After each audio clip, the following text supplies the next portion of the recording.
Hello, this is Oliver Lucanus, Conservation Ambassador for Fluval Aquatics. We have looked at many aspects to make your aquarium look more natural.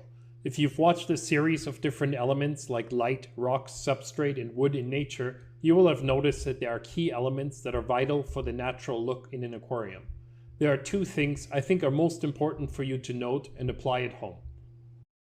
The first is current. From watching the videos and maybe some videos on my channel, you will have noticed that nearly all of our aquarium fish have more current in their natural habitat than you would expect. That is one of the key takeaways, and I think it is very easy to achieve, as simple as oversizing your filter and maybe increasing the volume of your regular water changes. The second is more subtle, but equally important, to understand the complexity of the habitats. Where fish live, there must be structures. This can mean rocks or wood or plants, but there must be complex structure, and in general, the more intricate the habitat, the greater the number of fishes and their diversity.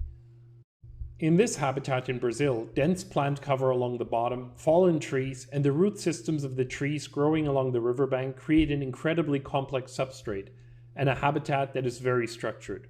Small fish have plenty of spaces to hide, and predators such as the dorado cannot dive into this area with high speed. This allows the small fish, such as cichlids, enough time to take cover under the plants or in the roots, or form a more dense school that is confusing the predators for most of the tetras. Take a look at this convict pair in a crater lake in Costa Rica. The habitat is relatively homogeneous, but the pair of convicts chose the most complex, structured area to keep their young. This is the place where they can defend the nest the easiest, because one signal from their ventral and anal fins sends the young fish downwards into the crevices between the rocks. The Xingu, the river most famous for the crazy diversity of plecos, higher than anywhere in the world, is in part so species rich because here the bottom of the river has all these incredible structures. There are areas with lava-like rocks full of holes and crevices, areas of rubble with small stones and boulders, and all these small rapids with shallow areas, islands, and bedrock full of fissures.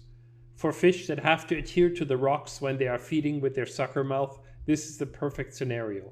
Add in the clear water, which allows the sun to penetrate, and then those nutrients supply algae and microinvertebrates, and you have the perfect conditions for this huge diversity of algae-eating and substrate-oriented fishes. So how does all this translate to fish keeping? We don't want to have aquariums that are dirty, but we want them to be messy.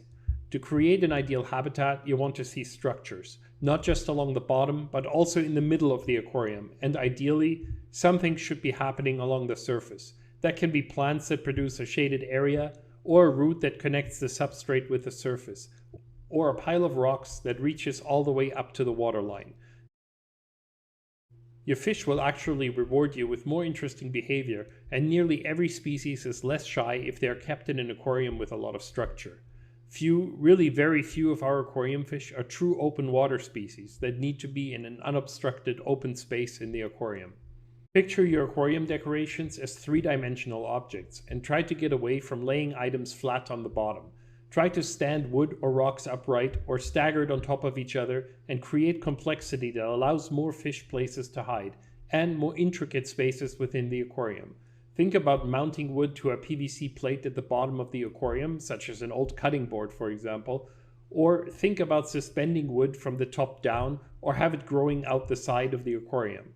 Give this a try and see if the behavior of your fish changes when you create an environment that has more hiding spaces and more structure in the other part of the aquarium.